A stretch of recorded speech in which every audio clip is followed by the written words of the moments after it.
Welcome to the Femsplainers. And hello, Nashville. I'm Christina Hoff-Summers.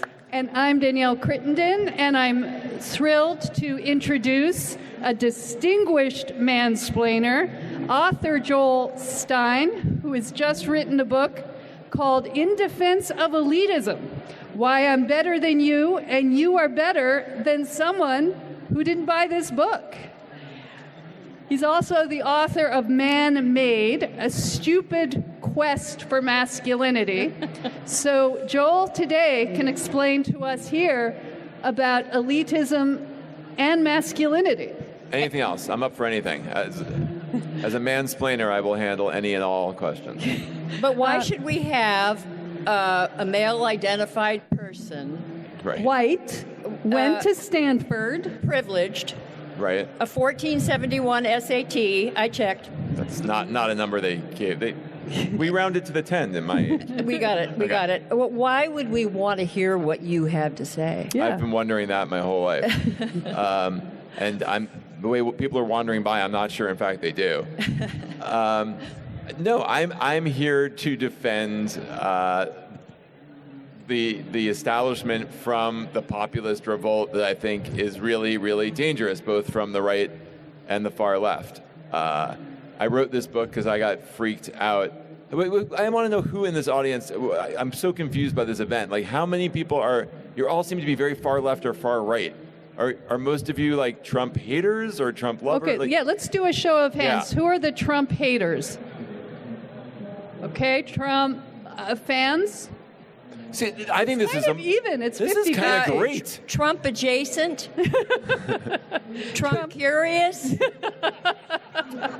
But this is great because in my life, like these people don't mix, and to see that happening is kind of the point of why I wrote this book. That like I wanted to write a funny book that tried to get across the fact that we are in a really weird situation right now. That's like when I grew up, if you told me there was going to be a populist revolution in America, I would have thought, oh, there was an economic collapse or like, a horrible Ebola virus that happened or a war.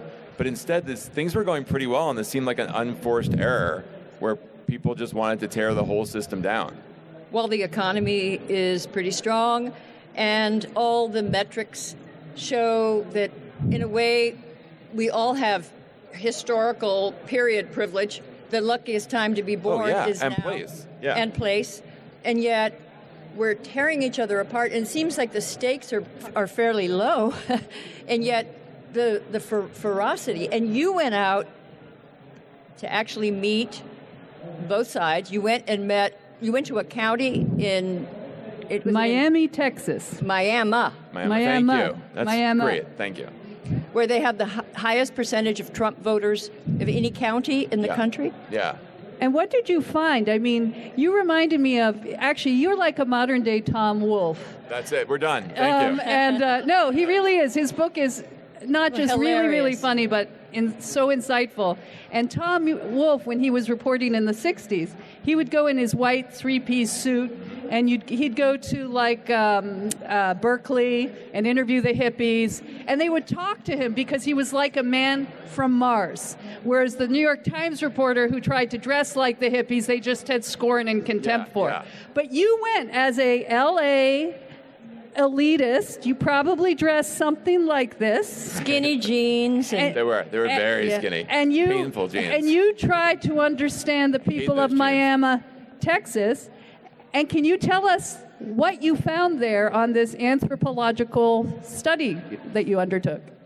Yeah, I think the main thing I found was I remember sitting on a porch like my second night with a bunch of people in Miami, Texas, and they had fed me chili and cornbread, and we were having this amazing time and just sitting on this porch, and no one was looking at their phones, and I was like, this is kind of idyllic in this warm Texas night. And then one of them said, did you think we'd all be racist? And I sat there and I didn't know what to say because I was trying to find a way, like a nice way to say yes. And I went with no, which was nice, but didn't get across the yes part. But what I came away kind of thinking from them is that, to me, there hasn't been that much change that's occurred in the last 5-10 years. but then when I saw it from their perspective, it was like, oh yeah, like gay marriage just happened. And like, I didn't know about transgendered people or what to call them that long ago. And the Me Too movement is pretty new. And they feel, I heard the Cambridge Analytica guy put it this way, that there's a lot of straight men who feel closeted right now. Because they feel like they can't be who they are in public and they can't be normal. And what I found was this white Christian group of people, look, you feel acceleration, you don't feel speed. And even though they're still the most powerful group in America, they're less powerful than they used to be. And for them, that's an existential crisis. And they don't like Trump, but they feel like he's the only one that can stop this. Well, you went to Miami, you got new great friends. They liked you. They tried to convert you to Jesus. They as a still Jew. are. The church there's very few people in town, but there's many churches. And the first Baptist church of Miami, which is kind of a cocky name because there were not enough people for a second Baptist church in Miami. They have a little mimeograph sheet every week, and there's like 10 people they pray for, and one's like the president, and one's the military, and then there's a rotating group. But I've been on it for 2 years every week. I mean, it freaked me out. They sent this stack of them to me, and they've been praying. The whole town, or at least this church, has been praying for me every week. But maybe they still think you're sick. But well, they think I'm Jewish. It's kind of the same thing. But you pointed out that you knew very little about them, and they knew a lot more about you and where you came from. There was just a difference there in perception. Right, but did you learn something positive aside from the fact that the obvious observation is that these are people who feel, as you say, powerless, that things have changed, that they don't feel they're being represented? Not powerless, but less powerful and ever shrinking. Right. Yeah. But then you also went in your journey to the other side. It was like a tale of two cities, except it was a tale of two cultures. And then you went to the left populist movement. Woke, and the woke dinner party I've ever heard of. Well, the dinner party host, who lives 4 houses down from me, Stephanie Miller, was on this stage right before us. Okay. And that was... Say no more. Yeah. And she hosts these resistance dinner parties that I went to. In Beverly Hills, the resistance. It's not Beverly. It's adjacent. It's Hollywood, yeah. We get very specific in the liberal elite about exactly where we live. Beverly Hills, those people are different. Those are like housewives of Beverly Hills. We're the hipster Silver Lake types. So yeah, so I went to see these two different worlds, and I did feel like the people in Miami, to my surprise, knew my world better than I knew their world, because they had seen like television shows about people like me, whereas I hadn't really seen shows about them. And plus they travel. Like when they go on vacation, they're likely to go to a city, and I'm unlikely to go to a oil and gas ranching town. No. Yeah. But what you eventually learned from both right and left, that this elite that you are trying to defend is the credentialed elite, which rests on expertise, mastery of complex issues, education, and that there is another elite, which I think Trump belongs to, of wealth that's maybe plutocratic, that also feels powerless. And it's why you can have this strange phenomenon of people from Miami, Texas, looking up to a man with golden hair, or Tucker Carlson, or Sean Hannity, or Rush Limbaugh, who are very wealthy people, and identify with them and feel that they are speaking for them as populists. And it was really two elites fighting for domination: the intellectual versus who you called the boat elites. Yeah, and that's true in England too. You can think about Michael Gove, or you can think about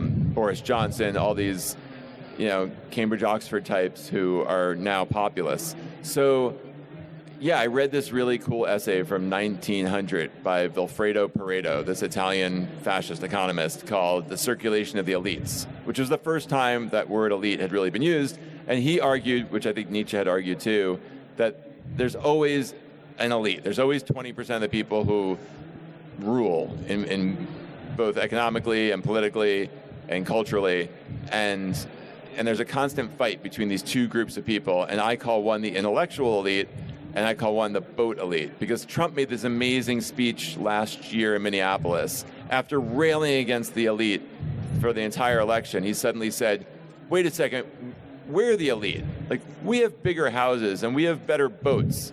Like, we are the ones who should be called the elite. And then he started calling himself the super elite instead of the elite, because he only knows like 7 words. And I was like, yes, these are people who care about owning a yacht compared to like having a TED Talk, right? Mm-hmm. They're people who own boats are the worst. But people who give TED Talks can be problematic too. They're not great, but they're people who own boats. They can be terrifying. They can, but we don't have a law where if you make a TED Talk and you go 12 miles outside of our country, you can do whatever you want. Like, boat people are scary. But the TED Talk people, and I'm not speaking about all of them, but just to speak about what can go wrong with elites, is they can be so annoying. Well, that's the conclusion. The end of the book is like, because I'm really writing a book for the elite of how we can save democracy before the boat elite trample it. And the conclusion I come to is the conclusion that the nice people in Miami kept saying to me in the nicest way possible, and in fact everyone's been saying to me my whole life, which is that I'm smug. And I think the smugness is really what people object to more than any of the actual policies. And if we can just, like my mom and so many liberals I know think that if we can just explain things, like people in the middle of the country are voting against their interest, and if we could just explain Medicare for all and in a simpler way so they can understand, then we'll win them over. And that's not it. Like, people vote altruistically. Like, the same reason that rich people, liberals, will vote for higher taxes, soybean farmers will vote for Donald Trump. They're voting for what they want America to be and the values they really have. And it's not that they're stupid, it's not that they're uneducated, it's not they're voting against their own interests. It's that they have a different vision of what America should be. And we have to engage on that level and not the we're superior level. Well, and then the we are superior, there are major institutions in the United States, like the college campuses, the educational system, that have really let people down and not doing a good job educating kids. And in the case of universities, going so far over to the dogmatic left, where there is a lot of indoctrination going on. And it's for them then to be smug about it. And I think we could say it's happened in journalism, and it's happened in the entertainment industry. And I can see if you're from another part of the country, you're going to be talked down to by these people who are not really experts, or or their expertise is so misguided. So you understand the frustration. And what's good about his book is that he sympathizes with that. Or we are experts at one thing, and then, I mean, I used to do this. I used to get called to go on like CNN or Fox or MSNBC, or I'd go on the Bill Maher show, right? And you show up on Friday, an hour or two before you go on. They give you a stack of things to read so you can argue about them. You have to be an expert on the Panama Canal. That's what you were given. I was given the telecommunications bill once. Oh my God. And I was like, and luckily there was like someone from the left and someone from the right, and they had their talking points on it that they could just repeat, but I'm not with a party. So I should not be talking about the telecommunications bill. Yeah. And yet that's what people do on television. Just because you're an expert at something, you shouldn't be talking about something else, and I really try not to do that now. Well, but you pointed out also that, and this is true of the right and left, that the problem is that people want contradictory things. They want free national health care and expanded Medicaid, and there being these false choices that right now, if you look at the Democrats, you look at the Republicans, either way they're going to get things that they hate. If you want health insurance, you have to believe that men can get pregnant. Or if you want less immigration, you have to let your president take bribes. Wait a minute, are you saying men can't get pregnant? You lost us on that. Wait, go back to why are men getting pregnant? Well, men. And we how have do to we protect accept. ourselves? No. Because I'm concerned now. We're talking about trans men. Oh, trans men. Oh, trans women. Okay. I'm sorry. I should say trans women. That we have two parties, right? None of which is really addressing this issue. The interests of people in the center. And what you pointed out is that the people who tend to defend Trump is they would like to see maybe some sort of immigration policy without being called racists, But in order to do that, they have to stick up for, taking bribery and, trying to get the Ukraine to help you with your political campaign. And we're in this kind of angry moment where, and on the left, it's not a better serving on your cafeteria tray, Yeah, I think I know.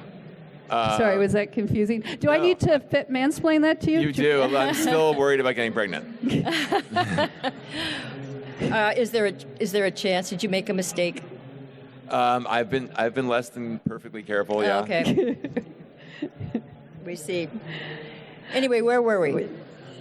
No, but we're in this moment where we need elites because you want expertise, right? But you can't give everybody everything that they want, and then we've muddled them all together in these competing forces where we can't have any kind of centrist. I'm kind of a centrist discussion of real solutions to these problems that have become partisan and intractable. Yeah, well, we started to talk really, really bluntly about social issues during. People kept saying the 2016 election wasn't about, it's just insulting people. It's not about issues.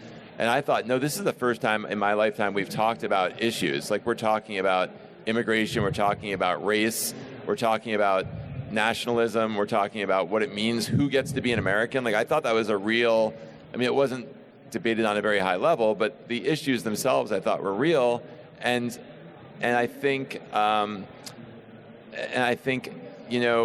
people are siding all over the world with populism right now, and that often comes with corruption, and it often comes with anti-immigration, and it often comes with lowering your interest rates to zero until you're like Venezuela and you're wiping your butt with leaves and eating zoo animals. This is kind of, populism does not have great results historically. You wind up with Cambodia when you throw out all your intellectuals, and I want to do whatever I can to help stop that. Pol Pot wasn't intellectual. Yeah, but he wanted to be the only intellectual. Like, Stalin wanted to be the only intellectual. He studied in Paris. Well, and he was, but you're right, you don't want to. But Kim Jong-un also went to boarding school, right? Yes. Yeah. That's what does it. But I thought you made a profound point, because the boat intellectual, say Tucker Carlson, who you interviewed, they've decided, these are Republicans, they still call themselves Republicans, who for the past 20 years, I know Tucker from his Weimar days, he wanted to, defend the Constitution, rule of law, help minority rights, but now suddenly you noted that he is willing to throw out democracy if it means having a populist agenda and maybe making more money at Fox. I thought it was a more materialistic reason, but in fact, you have seen these types of Republicans lose faith in the very institutions that they used to support.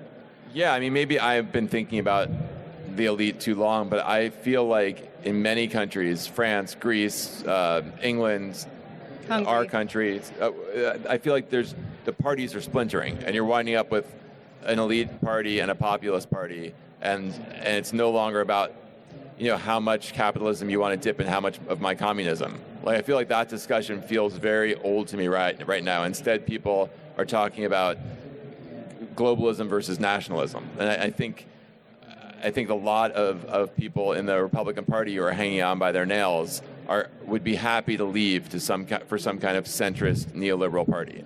But what's so frustrating to me is that this country was founded on the philosophy of pluralism. It was in Latin. In Latin. Yes. Yeah. And the understanding that you had different factions and we had to cooperate. So that meant that you had to have discussions and you had to make concessions. And what's dangerous right now is that, again, another institution that's failing is Congress not able to pass laws. Yeah. And I'd almost rather have a Congress that didn't pass laws. I feel like we're getting at the point where people are done with democracy because they feel like it's too slow.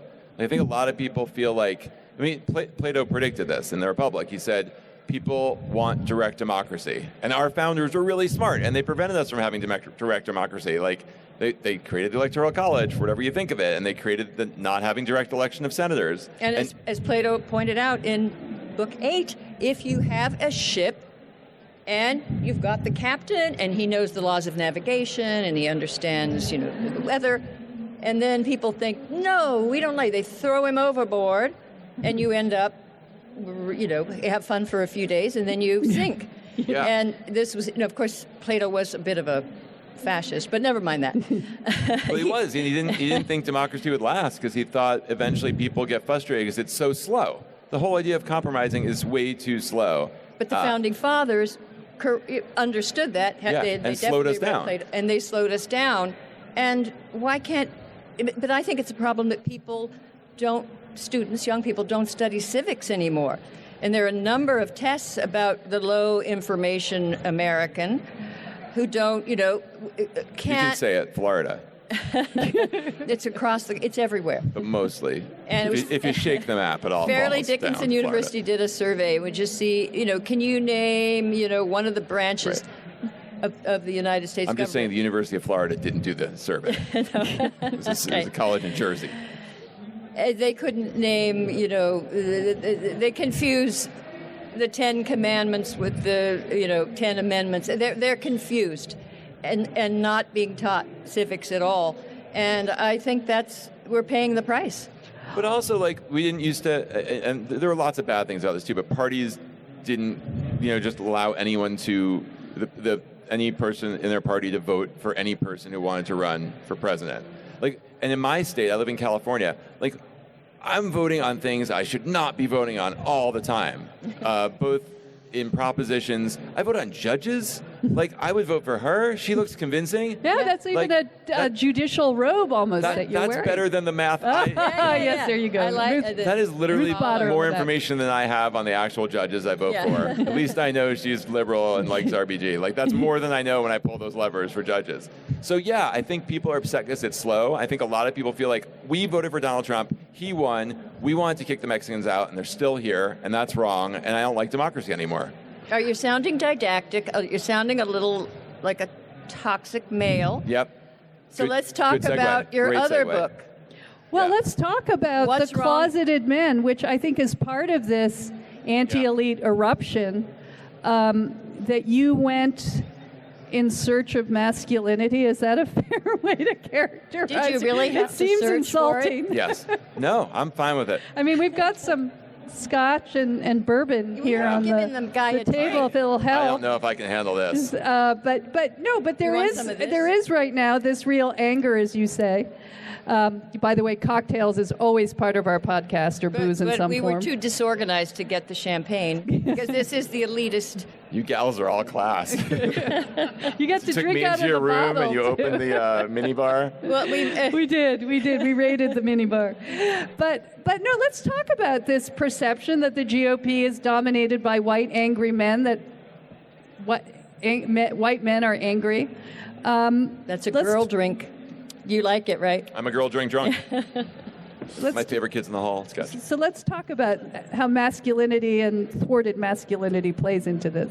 Yeah, so for background, I wrote a book 7 years ago. I was having a son, and I realized I was utterly incapable of raising a son. Because when I grew up, I had all my friends were girls, and I had a glass animal collection, and an easy bake oven, and a sticker collection, and Are I you don't play sports. a gay male trapped in a heterosexual male? I literally told Conan O'Brien that on TV. Yeah, Oh. I am precisely that. Because I'm a gay male trapped in a female body. But never Yeah, mind. and We'll get to that. by the way, the way we talk about gender now is so useful for me. Me too. Thanks for transgender people, because I was like, I think I'm really straight, but I'm not very male. Yeah. And I didn't know how to express that or even think about that. Now I feel Well, great. my husband has sometimes said, except for the having sex with men part, I'm really quite homosexual. Yeah, oh yeah. Otherwise, it sounds fun. Yeah. Into Yeah. history and interior decor. Yeah, Yeah. I do. But let's talk about yeah, men. so I The decided to problem, the crisis. Let's call it. Let's be Washington here. Let's call it the crisis of masculinity. Well, there's since I wrote that book 7 years ago, I feel like the problem has become exacerbated because there's a lot of people who live near me who just feel feel like we've got to tone down our masculinity and traditional masculinity. And I think we've become more comfortable not having to pretend to be tougher than we are, be hard all the time, and be like guys from the 60s and Mad Men. So I think that and transgendered issues, I think all of that has come to the fore. At the same time, there's this like hyper masculinity that we're also seeing now that is so much more intense than even when I grew up. Just, I mean, even if you look at like Disney characters now, they're just like huge and cut. And just this whole hyper masculinity of guys like insulting each other and screaming at each other, and that's what politics is now. And something's going to give, because there's two really different visions right now for kids. Well, isn't it like the sort of boat masculinity and intellectual masculinity? I think this great change, this great populist wave in the world occurred for so many reasons. There was just a lot of change happening at once. There was the knowledge economy. There was people moving to the cities. There was globalization. There was this diversity that was kind of happening in a lot of countries. There's immigration. But to me, the thing that really moved the needle possibly more than anything else was women gained a lot more power, and men. I'm fascinated by gamergate, for instance. Like, I think there's a lot of super threatened men who are very angry. I know a lot about gamergate, so be careful. Yeah. Well, I'm happy to. Because there are a lot of myths. Yeah. And it was just like a lot of, mostly guys, about 20% girls, and they were just attacked relentlessly by these cultural critics who were like, oh, there's, not a sufficient number of female players. And the gamers eventually just sort of rebelled, and then they were immediately tarred as toxic masculinity and alt-right. A few of them were, but the best surveys I've seen, they were mostly either apolitical or libertarian. And there was this just vicious, relentless attack carried on by the mainstream media, New York Times leading the way, against millions of gamers. And it didn't drive them to the alt-right, but it did alert them to the fact that you really can't trust the experts. That some of the leading journalists just willfully misunderstood that story. But anyway, go on. Well, everything you just said is totally true. But I would also say there's a lot of guys, and I'm probably among them, I don't play video games, but culturally I was among them, who were playing a game where they were like shooting hookers, right?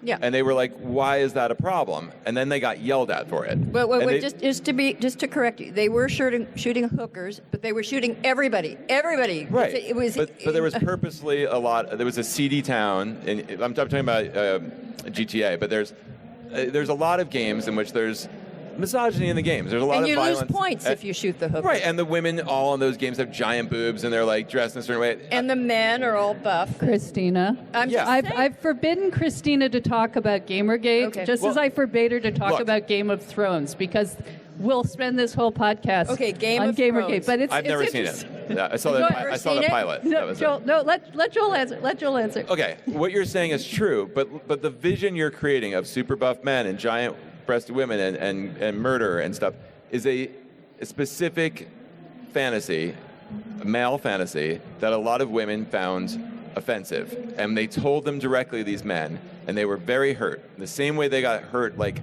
I love Ghostbusters and you're changing Ghostbusters. Okay, so did men come into women's magazines and take exception? We don't like the way these women are too skinny. They're not, they're overly, like consumerist. Did men come in and critique Mary Claire and give us, lessons on what should be on Oprah and what should be on The View? Well, no, because it's not affecting them. No, wait a minute. If you're the aggrieved group. How did it affect the women?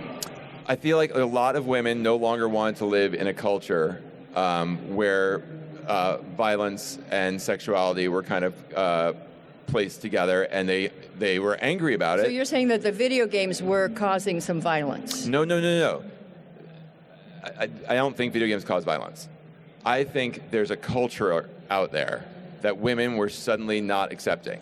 And that's in the workplace, that's ever. Things I did when I was young, I can no longer do. That's a fact, right? And I can either be pissed off about it, and I probably am. What did you do when you were young? Because you can still be canceled. I can be, and I wrote about it, and you can look it up, and I'm not bringing it up again. Okay. But I did things I have apologized for. I haven't raped anyone, but I still. But I. So At least that's not what they called it back then. Exactly. Yeah. So I think the culture changed, and men had a choice, and it's not an easy choice. It's a choice of either like going back to see what you did, and if it was wrong, or you can say, what I did was normal and everyone is being overly sensitive and screw them and I'm not listening. And that's a much easier choice. And I think that's a big part of what both Gamergate and the current cultural situation is. And I think you're looking at a president who's increasingly only representing men. If you look at the polls, But can I be fair to men? Can I be fair to men? A certain type of man? Yeah. Like, I don't see the president as representing men any more than I see Don Draper representing men. And there are a lot of women who support the president. Not as many. Not as many. No. not these days. I mean, But a lot. we've never seen this in a president before, where there's a gender split this dramatic. Like, Right. something is changing, Right. and some people don't like it, and it's causing tension. But that's why people should listen to the Femsplainers, because we try to bring both groups together. Yeah. We sympathize with both. And why I loved your book is that you went and talked to people at both extremes. You made friends on both sides and were kind of able to see their point of view. And that's what worries me, just as a philosophy professor, because to become a philosopher, you become capable of thinking yourself deeply into both sides of an argument, and I can see both sides of some fundamental metaphysical arguments, and I can do that in politics. So I never get that upset because I can understand both sides. Plus, I'm related to very extreme leftist family, but never mind that. I can see that. I love them. But I can see both sides. But so much now, there's demonization and just complete denigration of anyone who disagrees with you, and we cannot make progress that way. Well, this audience, we saw, was pretty split. So, I mean, I don't know if that's Politicon or you guys, but I find that to be really Nashville? heartening. Or maybe Nashville. Yeah, I don't know. Well, even the very elite and woke Meghan Markle said yesterday, we can't have women's equality without men. And part of the message men are getting that is confusing, I think, is from women themselves, which is they want men to be less manly, but they also they want them to be manly, but also without being sexist and domineering, and leaving everyone confused because. And then they read 50 Shades of Grey, which becomes the bestseller. It's confusing to men, I think, to read it. And then you see on porn women doing things that, I think is every male fantasy, and then men get surprised that women don't always do those in real life. I haven't seen porn, but I've heard that there's a lot going on that's worth checking out. We know your GPA. We've researched your porn history. Yeah, we have your whole Pornhub history, actually, and we were just going to bring that up. Yeah, it's not my favorite site, but I get your point. What is your favorite site? It's a little soft. I think it is. I'm 48. I think for younger people, it's slightly less confusing. The idea of being masculine in certain ways, in certain situations that are traditional masculine, and then in other situations not behaving that way, and knowing when it's wanted and isn't, I think is easier for the younger generation. It's hard for us to wrap our head around. Well, you had the Man book was a similar anthropological exploration as your Elitist book was, and you went, hung out with firemen. You went to the Boy Scouts. I fought a UFC fighter, Randy Couture. Right. I did boot camp for 3 days in the Army and fought. And General Mark Hertling let me fire a tank. Yep. Yeah. You went to boot camp? Yeah, in Fort Knox. Oh, that sounds so. Not far from here. But you came unpleasant. but you did come it to. It was unpleasant. But it was great. I'm so glad I did it. How was the wine? The wine at boot camp was not good. Plus, while you're eating, they stare at you and yell at you to finish, and it's very, very intimidating and scary. Oh my God! Yeah. I did boot camp as a reporter too for a week, and you did? I did, and it turned out I was a really good marksman. Oh, that's very wonderful. good shot, which apparently women are very famously good shots. So when I did, like everyone snipers. thought I was actually in the military. Did you do that, or did you? No, I did it. They didn't know. Most people there Man. didn't know as a reporter, Yeah. so I had to go climb, go in the tires and That's- things that are useless in war. But I did. Who'd you do that for? That's awesome. Canadian Army. No. Wow. Okay. Hold on. Yeah, not the real army, according to You were you. a Canadian. No, is it a Mountie? Anyway, you said something because I want to get, before we open up to questions, because we'd love to hear from you actually, and not just be up here pontificating like And elites. think about your questions, because if you don't volunteer, we're just going to choose you. Because I but- was a teacher for 22 years. So you had two conclusions from each book.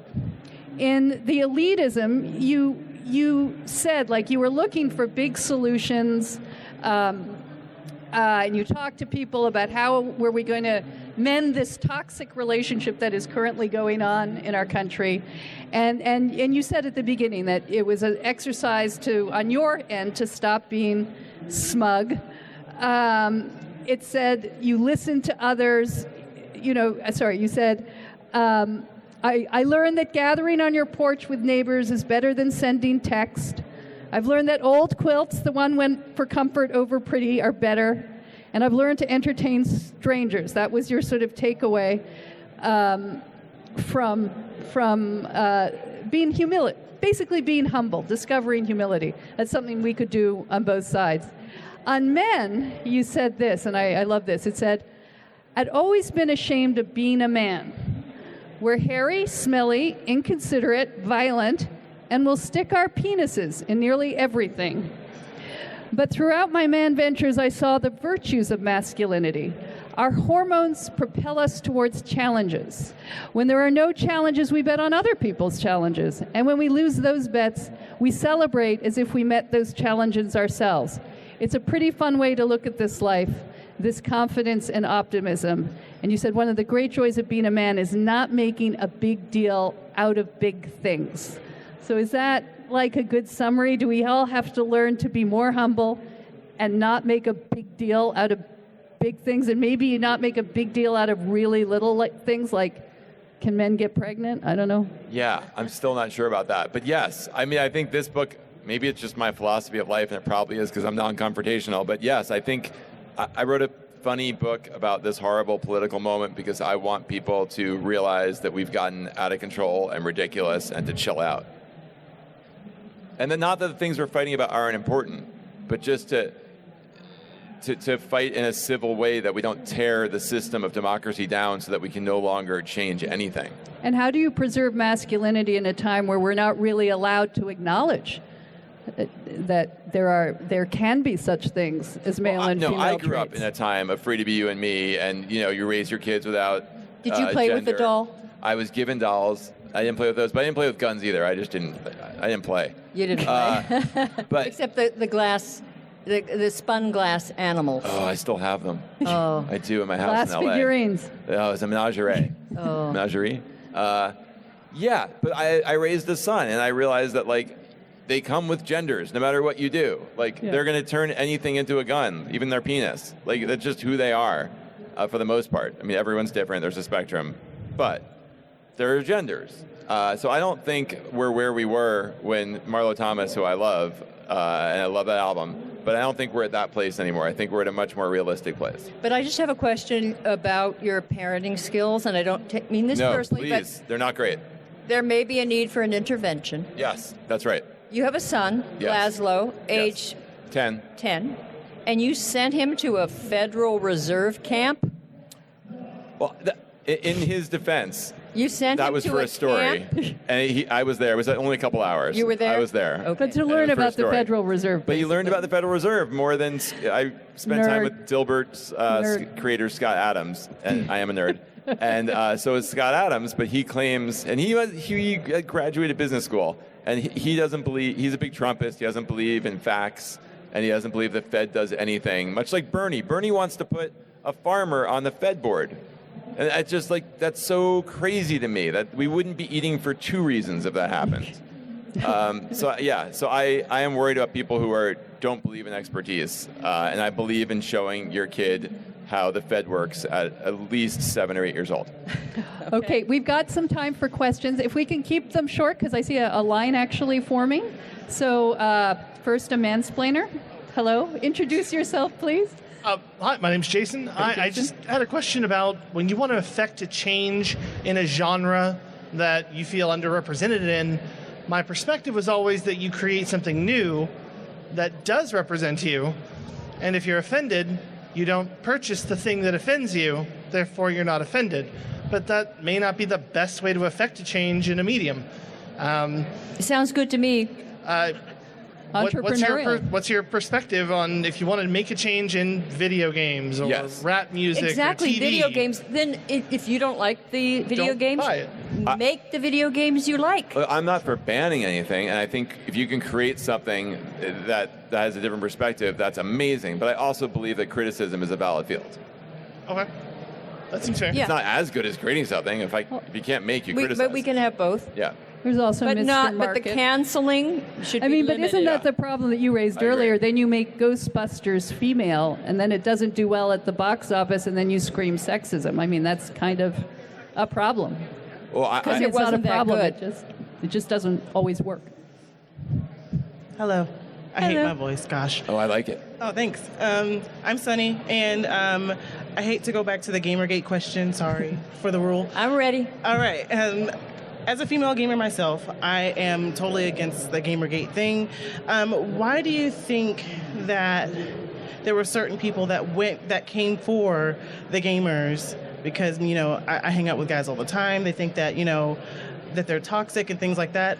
And I'm still just the girly girl. I wear makeup. I watch Jeffree Star. I'm just a regular girl. So why do you think that those type of people, I don't know, what do you call them, SJWs or whatever, why do you think they came for the gamers? And do you think media had to do anything to do with that? And why were they involved? It's everything to do with the way the media handled it, because there was a reasonable disagreement among gamers, and there's some fantastic female game developers, and they had some problems, and they were working that out. But then the cultural critics came in, and there are all of these sort of gamer websites, and they sided with the cultural critics against their own fans, against their own followers. So it was a betrayal. And to make this clear, gamers are blamed for everything, and it worries their parents that their child, and you will know this, young woman or man playing, young boys playing games, and their teachers and the media, they want to, every time there's a mass shooting, it's the gamers, and it was the Dungeon and Dragon players and all, and they want to blame them, and then they want to blame them for sexism, racism, and the New York Times recently had an article blaming them for everything bad. It became a symbol. And it just became a convenient and lazy caricature. And it was a very bad thing to do, because there are millions and millions of gamers. Brandishing fake guns. And they know how to vanquish, an attacker. Or democracy. Yeah, or democracy. They weren't enemies of democracy, but some were. There were crazy characters at the periphery, just as in any mass movement. There are crazy people at the fringe of, It's also parental ignorance, because we all as parents get mad when our kids spend too much time in front of video games, whatever they are. Then I went and watched the video game that my son was playing, and he was managing a baseball team, a franchise. He was learning business, and I said, honey, you just keep playing that, okay? You don't have to set the table tonight. Some of these When I was a kid, we played games where we games. were baseball players.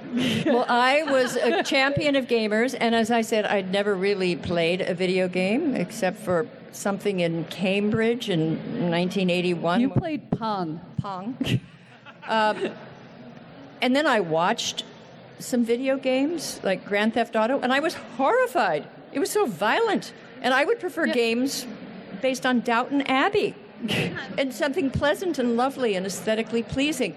However, I feel that way about novels. I feel that way about films. I don't criticize people if they like to go and see adventure movies or and I don't think people are going to become murderers because they like Alfred Hitchcock. But people feel, go ahead. These are the most elitist references I've ever heard. You call them adventure movies. And then you went with Alfred Hitchcock. Well, okay. Umbrellas of Cherbourg. I like Umbrellas of Cherbourg. All right, next question. Hi, I'm Kelly Pollock. I'm one of the two broads talking politics. Oh, yeah. Oh, hi. Hi. So I'm raising two sons. They are 8 and 5, and my 8-year-old especially is highly intellectual right now. How do I encourage him to remain intellectual if that's what he wants to do in a culture that is saying that intellectualism is bad? Intellectualism is bad. We had a guest on our podcast, not to promote another book right now, No, in defense of elitism. but let's buy it now. Megan Cox-Gurdon has written a book called The Enchanted Hour about the importance of reading aloud to your children, even when they get past the age of reading. And she did all the science behind it. And just the very fact of carving out 15 minutes a day to read together has absolutely That's cool. incredible effects on children, and especially boys, because there comes a point where, as you say, that 8 to 10-year-old boy ceases to be so interested in books, and yet when you read to them, they can understand books that are above what they That's can right. read. I read much higher level books, still do, to my son. Right. And he will read himself. Right, and you are doing. If you can do, I they read him say Tom like if you Sawyer can when he was do. really young, and he dug it, and he would never Right. have read that. Yeah. Right. If you can do one thing for your kids aside from, not get divorced or whatever the stats are, read to your kids. But I'm going to add one more thing.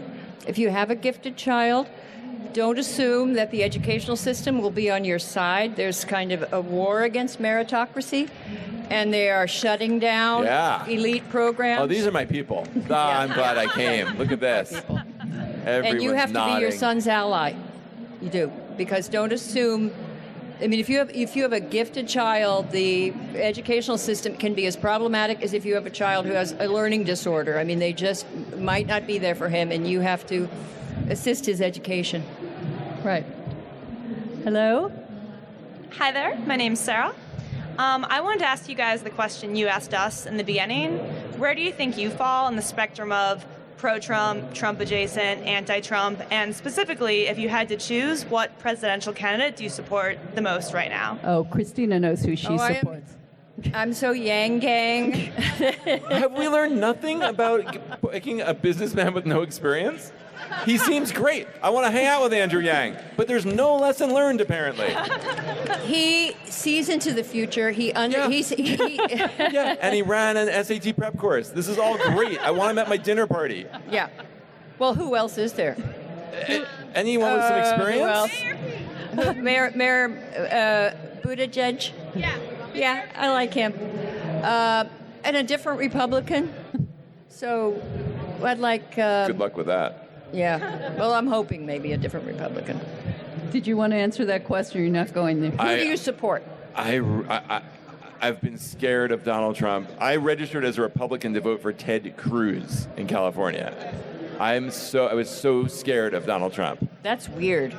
Anyone but No, it's actually clever when you think about it. I was No. deeply afraid. No, it wasn't about gaming the system and who would But help me nobody a Democrat. thought he could win.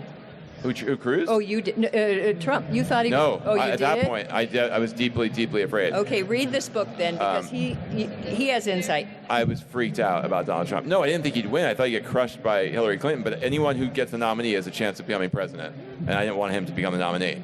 So who do I support? I, as an elitist, have known Cory Booker since I was 19 and think that he's the most impressive person I know. And so I would love him to be president. I don't think Elizabeth Warren or Bernie Sanders can win in a far-right time in the world. So I think it's just too dangerous to pick them. And in a sane world. No, I mean, I don't know. In a different world, they may be great, and maybe I'm wrong. And maybe Not our there's a world. populist fervor, and it'll take a left populist to the White House. Maybe Bernie would have won. I don't make predictions anymore, but it just scares me because I think they can be labeled as socialists and they'll lose. So anyone else on that stage, save the people who aren't politicians. Marianne Williamson, who's a lovely person, and Andrew Yang, who seems like the coolest guy in the world. Coolest guy in the world. Oh, hang on. We got Gang, more gang. questions. We got more. But what questions. about you? I'm partial to Cory Booker, but I'll take. And I'm a Republican. or was recovering Republican. But And I'll I'm a take- self-hating Democrat. So anyone who is not going to, like Bernie Sanders, Bernie Sanders. send us into Venezuela-like times and doesn't hate other people, who can bring civility back. Next, we have a couple more minutes, so let's go fast. Suns, the man in the Suns jersey. Hello? I actually kind of forgot my question, but now I remember it. So you kind of brought up video games again, and I kind of wanted to follow up on that.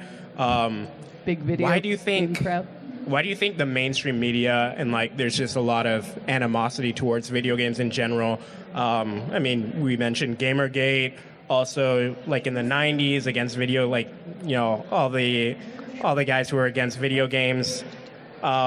And now, Donald Trump bringing up video games causing mass shootings, and why do you think that cycle always perpetuates with animosity and hatred against video games and and gamers? I have no idea. I only know that it just goes on, and the media has been so reckless and irresponsible in feeding this prejudice.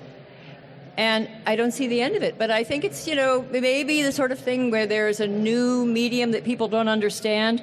And so people used to think, that television could cause blindness and that the radio was going to corrupt the youth. And, so maybe it's just projecting their fears. But again, the journalists, if you're out there, research this and tell the truth about it, because it's just been a smear campaign against an innocent group of people. Okay, 4 minutes, 3 questions. Let's Mostly go. innocent. Let's go. Thanks. I'm Kyle Day. Hi, Kyle. I'm really fascinated in particular by the elites discussion, especially and how it shows up in the rural-urban divide. You could probably guess from I'm from Iowa. I see this on the Midwestern states like that as well, where we're fairly evenly split as to which side of that has more power, rural and urban. It depends on issues, and if just looking at it on the national level, especially with there's of course a lot, and you've talked about many ways in which the elite bear a good deal of responsibility for what's this kind of cultural breakdown and how we're not getting along with each other. As somebody who lives in this part of the country, I would just like to hear some suggestions, if you have any, as to what we can do to make this healing. There's a lot, of course. You mentioned Mr. Stein about the folks in Miami, Texas, knowing more about you than you knew about them. That's certainly a great start. Is there anything more that you can tell me, somebody who lives in that part of the country? Great question. More than just being humble. I like when he called me Professor Stein, didn't he? Yeah. That was amazing. He has a master's degree, Oh, which is one of the 5 signs of being a sociopath. No, I'm sorry. It is. I got it. Yeah, I got it the same time as my undergrad. It was like a bonus degray. Does it still count as crazy? It's problematic, but it's okay. Hey guys, 2 minutes. Let's go. How can we solve this whole mess? Quick, you're on. I guess just give thought to the experts in your own life and in your own situation. And I just think yelling at your doctor because you read one WebMD article, or yelling at the TV and really believing that you could do a better job than the NFL coach. These are signs of, or that your tweet is just as good as the Council of Foreign Relations guys' take on Syria. Just humility for everybody. Just people are doing their best. There's not a secret organization that's trying to control everything and keep money from other people. We've built a pretty good world, and just appreciate it, and a little bit of gratitude, and realize how lucky we are. That's great. And also look at the sources of those stories you're forwarding. Don't forward fake news. Really fake news. Okay, quick. We have 1 more minute. Oh my God.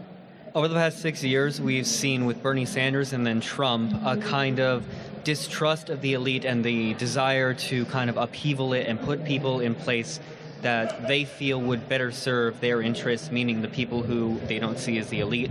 And then with Trump, we see this kind of desire, this kind of relief of please give us back these people, while still having some of those same core issues being unaddressed that cause people to want this upheaval. How do you reconcile this idea that people want this change and they want the upheaval, but they also still want people in the White House and people in government that they see as competent and responsible and fit?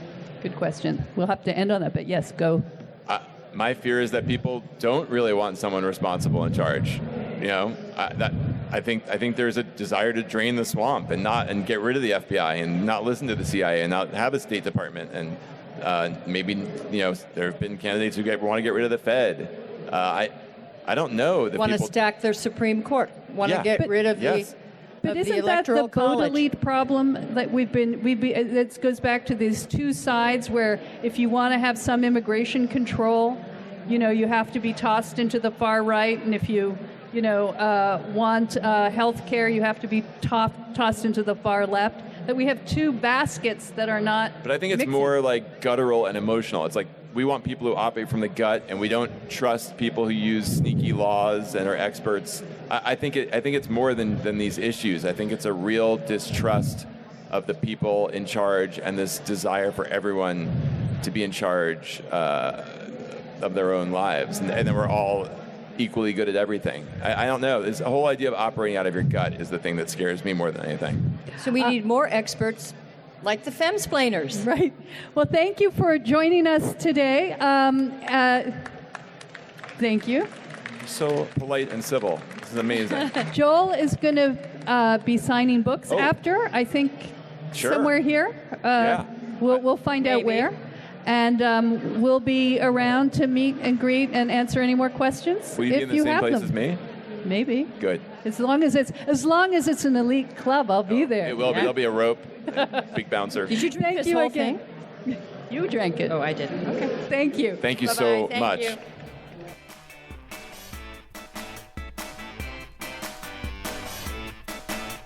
Hey, thanks for listening to the Femsplainers. Keep up with us on Twitter and Facebook at Femsplainers and on Instagram at Femsplainers Podcast. Send questions and comments to contact@femsplainers.com.